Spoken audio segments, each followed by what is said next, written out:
Hai Sobat Makan, di video ini Mimin ingin melanjutkan cerita One Punch Man Season 3. Bagi sobat yang ingin melihat Season 3 secara urut, sobat bisa lihat playlist yang sudah Mimin buat.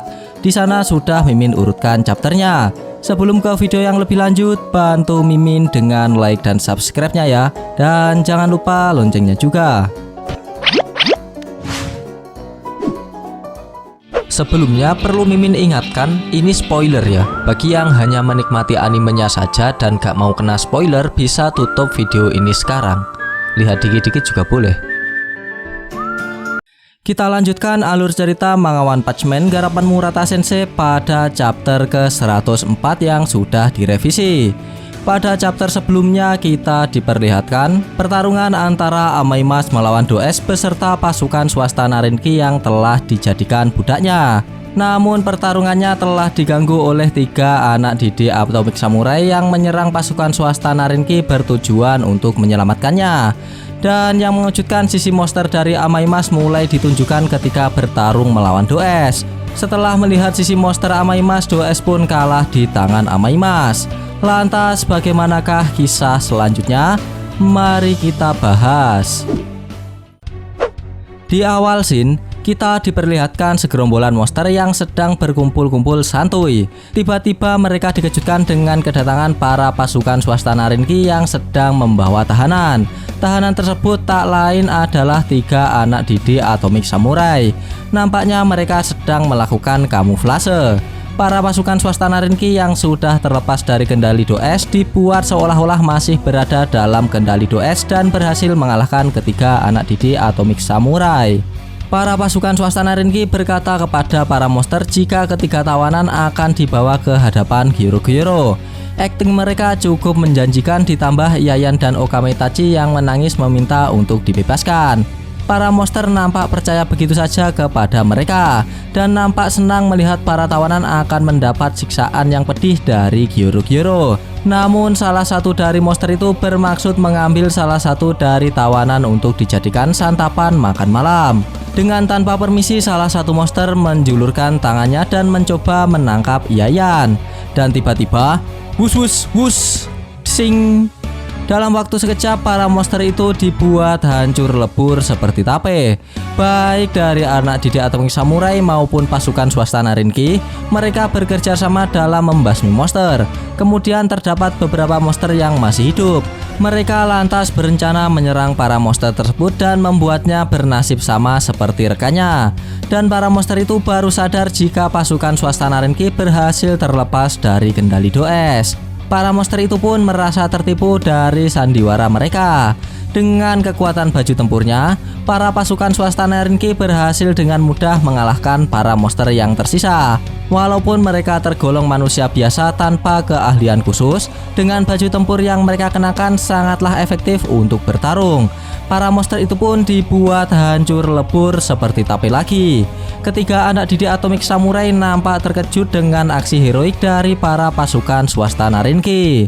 Namun nampaknya tekad dari para pasukan swasta Narinki bukanlah semata-mata untuk menegakkan kebenaran dan membasmi monster, melainkan mereka telah melakukan kesepakatan dengan Narinki. Jika mereka gagal dalam misi menyelamatkan Waganma, maka mereka tidak akan dibayar. Dari sisi Yayan, ia melihat jika pemimpin dari pasukan swasta Narinki akan diserang oleh monster yang bersembunyi di bawah tanah. Yayan berniat membantunya. Namun Yayan justru disikut dan tersungkur ke belakang. Namun monster yang berusaha menyerangnya tersebut berhasil ia kalahkan dengan menggunakan pistolnya. Pemimpin dari pasukan swasta Narinki tersebut lantas memeringatkan kepada Yayan jangan mengganggunya ketika ia sedang bekerja. Okame Itachi nampak geram dengan sikap ceroboh dari pemimpin pasukan swasta Narinki tersebut. Namun sikap cerobohnya tersebut memiliki alasan tersendiri, yaitu karena ia merupakan seorang tentara bayaran. Orientasi mereka hanyalah uang. Bagi mereka, moral dan keadilan dapat disingkirkan asalkan mereka dapat menyelesaikan misinya dan mendapat upah dari apa yang telah mereka capai. Bushidri lantas mengingatkan Yayan dan Okame Itachi. Bisa saja dalam pertempuran para pasukan swasta Narinki akan fokus melindungi rekan setimnya saja. Busidril lantas menyuruh kedua rekannya untuk berhati-hati terhadap para tentara bayaran ini. Di tengah-tengah kemelut antara ketiga anak didik Atomic Samurai dan pasukan swastana Rinki, mereka tiba-tiba diserang dari bawah tanah. Ketiga anak didik Atomic Samurai pun mencoba menebasnya, namun mereka justru terjatuh hingga ke lantai bawah di asosiasi monster. Mereka nampaknya langsung disapa oleh monster yang berada di sana. Monster tersebut bernama Devil Longhair. Dengan level bencana iblis, Yayan dan Busidril bersiap-siap untuk menghadapi Devil Longhair, namun tidak dengan Okama Itachi. Ia justru terpesona dengan sosok Devil Longhair. Okama Itachi lantas berkata, "Pria tampan, dia membuatku tergoda. Tapi aku tidak boleh tergoda. Dia monster dan aku pahlawan. Ini cinta yang terlarang," kata Okama Itachi. Yayan kemudian menyuruh Okama Itachi untuk melakukan tebasan udara ke arah Devil Longhair agar mereka tahu tipe serangan apa yang dilakukan oleh Devil Longhair. Namun kedua anak didik Atomic Samurai menyadari jika Okama Itachi lagi-lagi sedang menaksir monster di hadapannya. Kemudian Yayan mengingatkan kepada rekannya dengan berkata, "Kalau kalian terus bermain-main, guru akan marah. Selagi kalian bermain-main, pertarungan hidup dan mati sedang berlangsung di setiap tempat," kata Yayan. Kemudian kita diperlihatkan aksi dari Atomic Samurai yang sedang berhadapan dengan banyak monster. Melalui tebasan pedangnya, Atomic Samurai dengan mudah mengalahkan monster-monster yang menghadangnya. Kemudian Okama Itachi bersiap-siap menuruti arahan dari Yayan untuk menyerang Devil Longhair. Tebasan udara yang merupakan keahlian dari Okama Itachi mengarah tepat ke Devil Longhair. Dari sisi Busidril, ia lantas berkata jika serangan jarak jauh dari Okama Itachi cukup tangguh dan sangat sulit untuk ditiru. Namun serangan dari Okama Itachi berhasil dihempaskan oleh Devil Longhair dengan memanfaatkan rambutnya. Ketiga anak didik Atomic Samurai dibuat tercengang dengan kemampuan yang dimiliki Devil Longhair. Kemudian rambut dari Devil Longhair menembus ke bawah lantai dan menyerang Okama Itachi dari belakang. Dengan peringatan dari Busidril, Okama Itachi dapat menghindari serangan dari Devil Longhair. Melihat kemampuan dari Devil Longhair, Yayan lantas berkata, "Senjata musuh adalah rambutnya yang jauh lebih tajam dari bilah pedang. Rambutnya itu bisa dengan mudah menembus baju zirah dan tubuhmu. Jangan sampai kalian lengah dari setiap serangannya. Kemungkinan dia memiliki berbagai macam serangan selain menusuk. Mungkin ada serangan lain seperti menjerat, mengendalikan, melempar, dan memotong. Dia memiliki banyak keunggulan. Tapi dengan Iadoku, aku bisa memotongnya selagi dia bertahan," kata Yayan. Tiba-tiba Devil Longhair menyerang ketiga anak didik Atomic Samurai terlebih dahulu. Ia menusukkan rambutnya ke bawah lantai dan memunculkannya tepat berada di hadapan ketiga anak didik Atomic Samurai. Baik Yayan, Busidril, dan Okama Itachi menyambut kedatangan dari rambut Devil Longhair dengan tebasan pedang mereka. Tebasan demi tebasan pedang terus mereka lancarkan untuk menangkis dan memotong setiap helai rambut Devil Longhair. Namun pada akhirnya, tanpa sadar potongan rambut Devil Longhair menjerat mereka bertiga dan membuat mereka bertiga tidak dapat bergerak.